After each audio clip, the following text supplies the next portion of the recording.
to get Shreddy Krueger.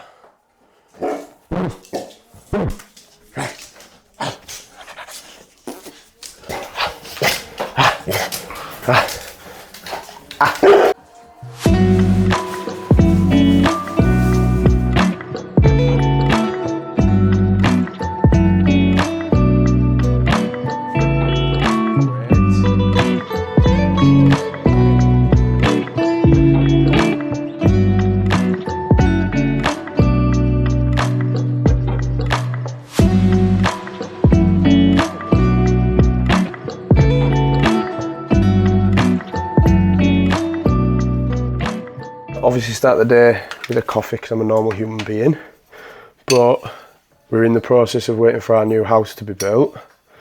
Our old coffee machine broke, so we got a new one, but obviously Millie said that we're not allowed to use it until we get into the new house. So we're living off instant. Check out the lighting. That was not installed by us. Do you remember when we first moved in and Alex thought we had a fish tank down here? Yeah, our growing weed. Yeah. UV lights, that's why I'm so tanned. Yeah, so first meal, this would normally be eaten at the gym, but it is a Sunday, so just been to church this morning to pray. To spontaneously combust. So meal one, coffee, berries and yogurt. Probably the firmest oats you've ever eaten because I normally eat it as overnight oats cold, but make it fresh and hot in the morning. Well, in the morning when I can eat it at home, but obviously I've been setting this up so it's gone stale. So we've got 738 calories, 44 grams of protein, 96 grams of carbs, and a cheeky little 19 grams of fats from some peanut butter. Bon appetit.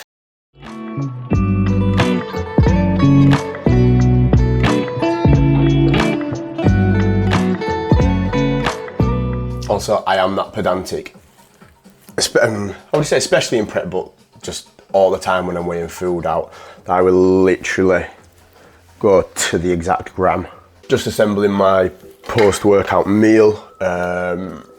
We are just off to see Millie's twin brother, his wife Alice, and their daughter Rosie. So we're going to go spend a bit of time with them, but then I am going to shoot over to one of the Ultraflex gyms to meet Connor. We're going to train together, so that's about, I'd say, between 40, obviously traffic dependent, 40 minutes to an hour.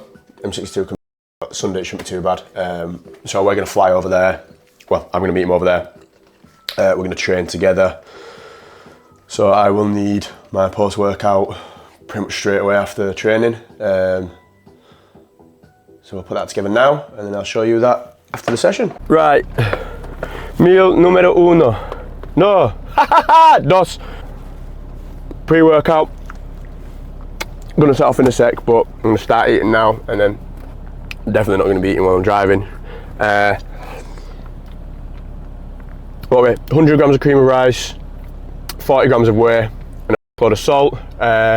Calorie-wise, we'll be talking about 490 calories, probably around 80 grams of carbs, and then what, 35 protein.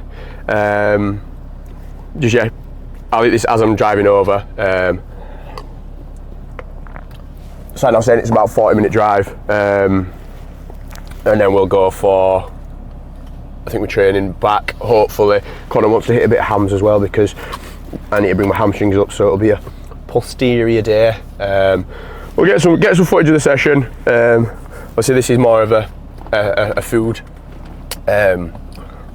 day. So a bit of training, just sprinkle it in there. A zhuzh of training. And yeah, more food after that. See that? Right, driving up motorway, visibility is shocking. Gonna get into zoom lane because everyone else is scared to, and you don't get the spray then as well. Right, so to be fair, I just recorded this, but mic wasn't turned on, so annoying. So yeah, I was just waffling a bit about sort of caloric requirements and how they differ between people. Oh, like shocking. Get this one thing back open. So yeah, as an example I always use for clients is you could have two women, 5'7", similar weight, similar build, but the caloric requirements can be wildly different. Realistically between, it could be about a 1,000 calorie difference. See if that'll focus on me. Yeah, that's got it. Don't know what I'm saying. Yeah, caloric requirements can be vastly different. Sort of daily activity being a massive factor. If you're sat behind a desk all day, hardly moving about, and then all you do is train, compare it to someone who's on the feet all day, working a manual job, or even just fidgeting. People in school or at work who are constantly tapping their legs or bouncing their feet and things like that. To move the body, any part of the body requires calories. So the more you move, the more you fidget, the more you do anything, the more calories you burn, the more food you can eat. So yeah, my caloric requirements are relatively high. Like I'll see, obviously I follow a lot of guys, professional bodybuilders, YouTube, Instagram, whatever, they'll post their sort of stats, what they're eating, all that sort of stuff. I'm nowhere near the size of those guys, certainly not as lean, but I eat a lot more. Is that quite contradictory when I said I'm not lean? That's probably why I'm fat then, isn't it? But no, my maintenance calories are around the 4,500 mark, and that is just down to my level of activity. Even when I'm not tracking steps, it can vary between realistically 10 and 18,000 steps. When I'm in a diet phase, I feel a little bit more energetic or sort of willing to move. When food's really high and I'm a bit lethargic, then yes, steps can be a bit of a struggle. But even then, they'll easily hit the 10,000 mark. Take the dogs out around an hour a day, constantly on my feet training clients, and I hate sitting about and not doing anything. Sitting behind, I'm quite bad. It's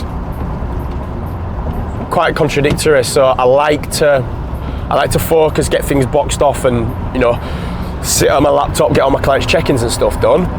But then I'll be like, I've not moved in 3 hours. I need to move. So it's just down to my sort of time management, and I can put reminders on my phone to tell me to move about. Like I say, I like to zone in and just do. But yeah, so calories around maintenance will be around just make sure that's on. Calories on maintenance will be around the 4,500 mark. In gaining phases can push up to infinity and beyond, to around 6.5, 7. It's even been at 7,500 calories before. That was in my sort of the last push-up phase before my first prep.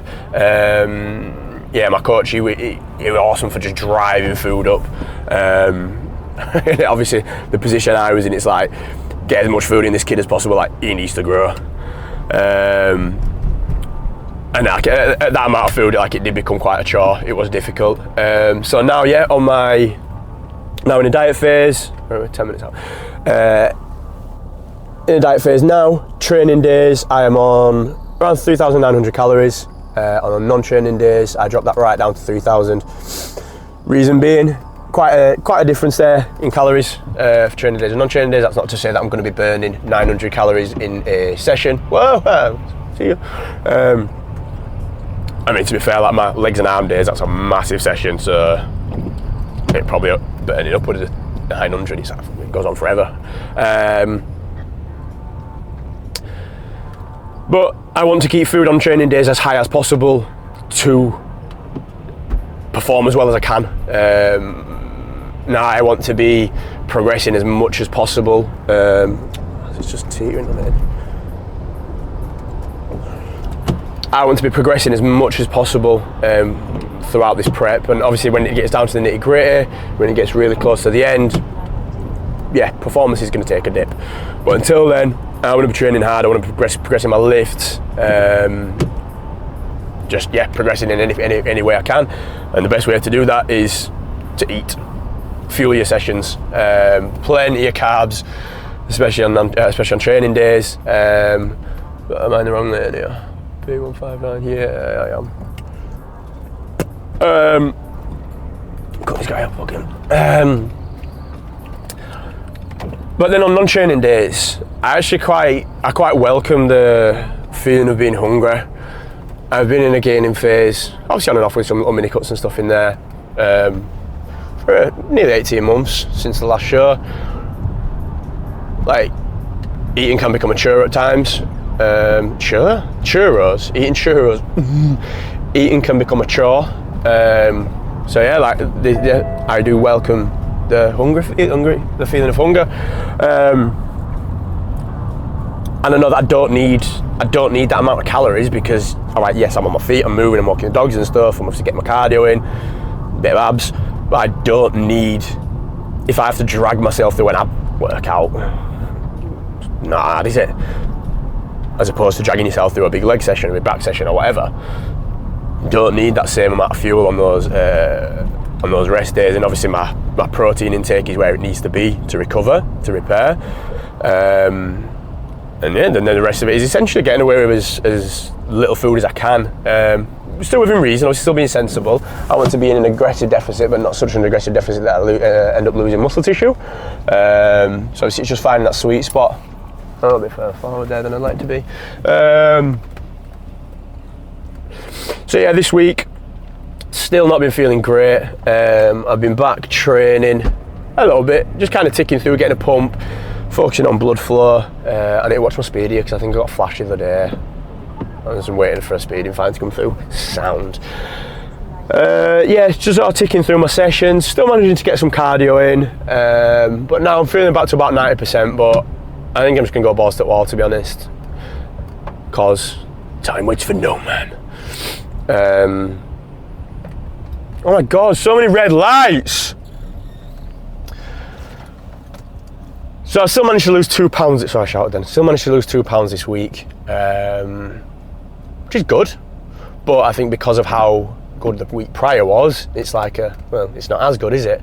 But like I say, as long as I get back to 100% in the next few days, I know that I'll be able to kick things up a gear if I need to.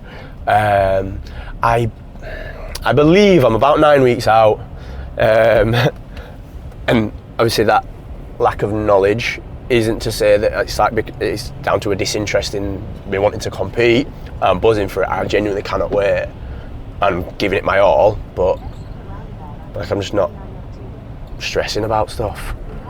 Once it gets down to the 4 week mark, 5 week mark, if I ain't anywhere near as lean, it's like, okay, yeah, need to kick things off, like kick my ass. But like I say, I'm making good progress now. I know that within a short space of time my physique can change quite drastically.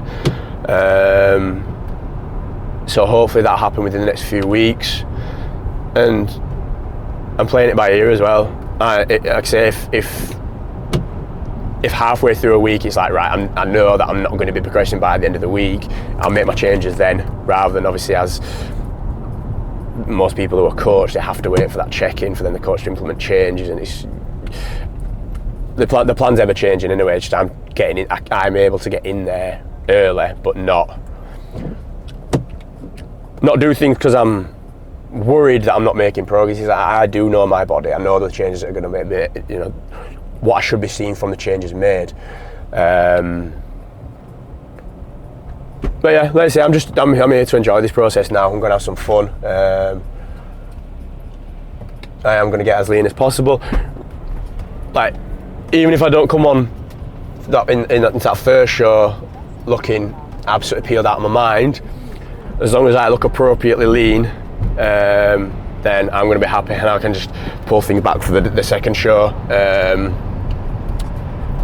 And at the end of the day, like I say, I'm doing this for me this time. I'm just going to bring a physique that I want to bring, that I'm happy with. I got peeled out of my mind on the last one, but I looked scrawny. So do I want to risk that happening again? Do I want to look like a slightly less scrawny version of that, but just as peeled? Probably just rather look appropriately lean for a bodybuilding show. They say not to look out of place, and yeah, I still obviously want to do well. But as long as I come in full and looking big, then that's what I'm going for this time. Now, first competition is with PCA, who don't have weight caps. Oh, stop bouncing, man. PCA don't have weight caps in the classic physique. So I think I'll be cushy for that. Well, obviously I will be, because it doesn't matter what I'm weighing. I think my physique is a classic physique. I think I got a quite tight little waist. A decent sort of X-frame, so to speak, quite broad shoulders. And my posing and stuff, I like the classic look, I'm going to go for it. But then with these other federations that I'm wanting to do, I think they do have weight caps, and I think I will be over them for classic physique. And this is obviously, I'm not doing this to become a pro or anything like that. I'm under no illusions that I'm not big enough or don't have the physique that would take me that far, and not enough to do well anyway. Like, I ain't gonna go to the Olympia. I ain't gonna be that big. I ain't gonna make that much money from it. So I'm just here for a bit of fun. So it's looking likely that for the FitX show, that second one, is I might have to go into the open with the big boys. And again, it's just for a bit of fun for me. So I'm gonna be hitting some fruity little classic shots. I'm going to get that little hip tilt on. You know it is. Yeah, we'll see. But obviously, the leaner I get, obviously the first show will determine then what category I can. If it may be that I'm within that the weight cap for the classic, so then obviously I'll go for it. But let's just do it. Hit some proper rigid, open bodybuilding shots. Yeah. So right. Yeah, we're just you count your own. You're losing. No, we. Just pulling into the Ultraflex complex, and we've been here once before. I came with some of the guys from the gym in Miller. I want to say the sat nav takes you a different way, so I'm going to try and focus on not getting lost, try to find the appropriate place. Let's go get a pump on.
Alright, partner, keep on rolling, baby.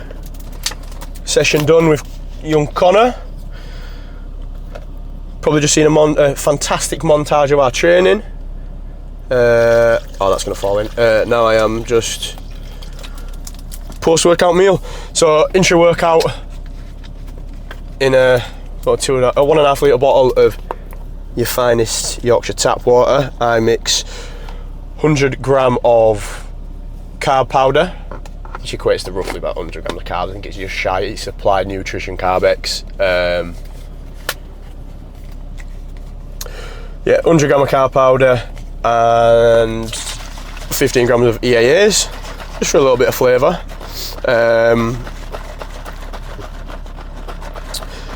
And then post-workout, we're going for 40 grams of whey. Again, applied nutrition.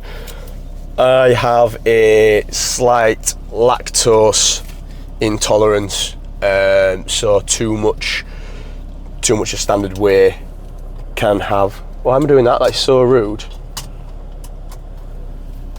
I just ruined the shot. What an idiot! What the hell am I saying? Yeah, slight lactose sensitivity, so too much whey, just like a box standard whey, can give me slight digestive issues. So what I tend to go for is an isolate, something like that, but obviously your isolates can be rather expensive. So apply nutrition, as far as I'm aware, it's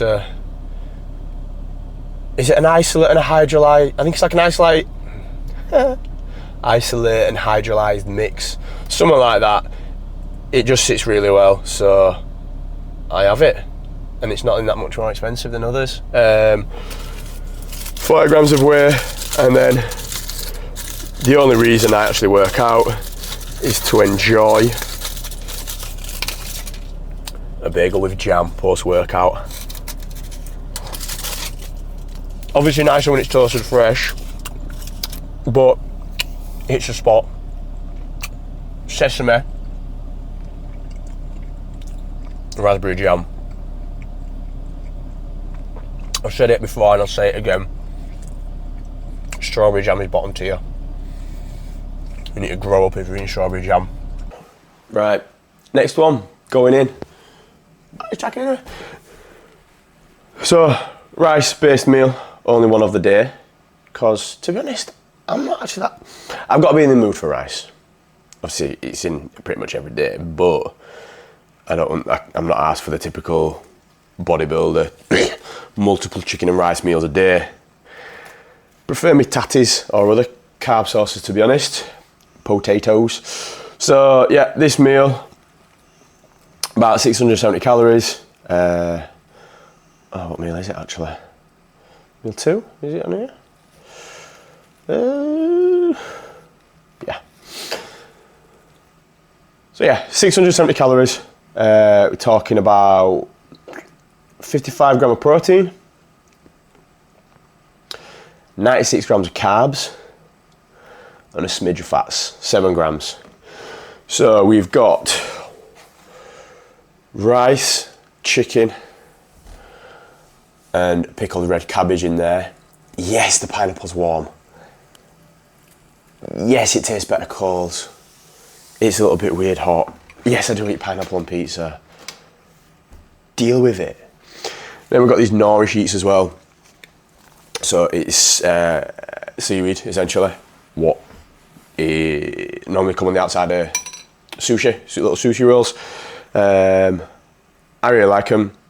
You're talking like 5 calories per sheet as well. So as rice portion will reduce, it's given, as carbs need to come down, like a large portion of, or a large sort of allocation of calories. This is red hot. I was not expecting that. It's actually burning my hand here. Stop trying to act hard on YouTube now. As long as I have enough rice to fill two of these sheets, I'm going to be happy. It'll still feel like a filling meal. To be honest, it's like, obviously, you'll see in a sec, I'll wrap them up. They become a little wrap. It's nice. You smash it through 2 of them, full of chicken, rice, cabbage, and pineapple. Why does it say pineapple so weird then? Pineapple.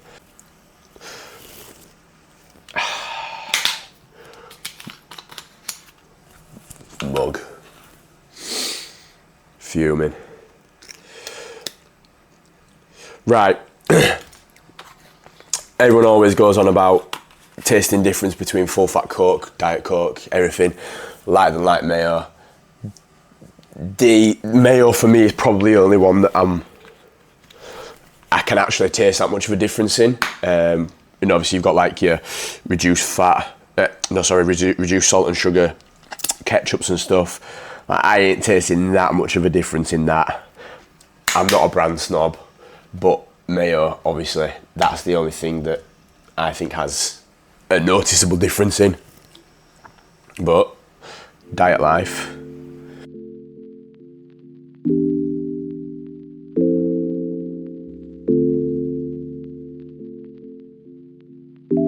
Right.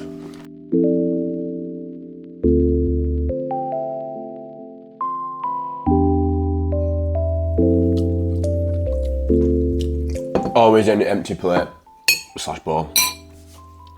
Gaining phase, I like that phase. It's the way I've been brought up. Finish your goddamn food, don't waste it.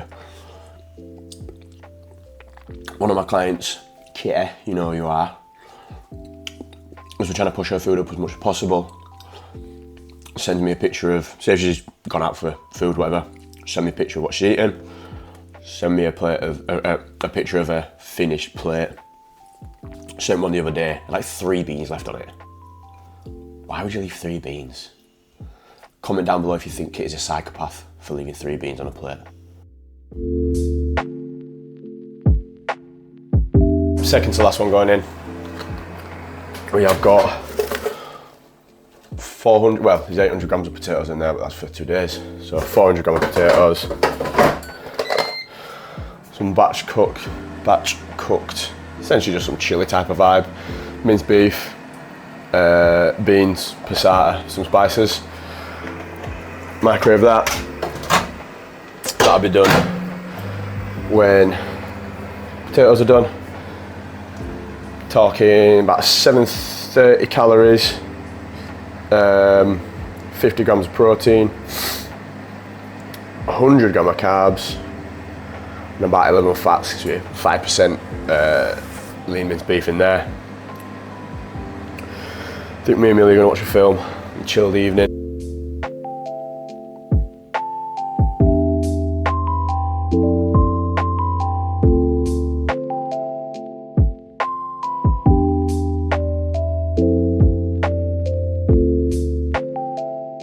Right, sorting last bit of food out.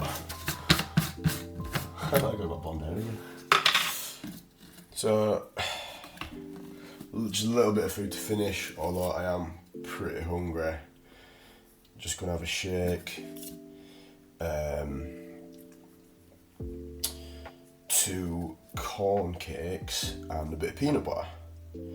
And I think I'm at that stage now. Like I say, I'm getting a little bit hungry.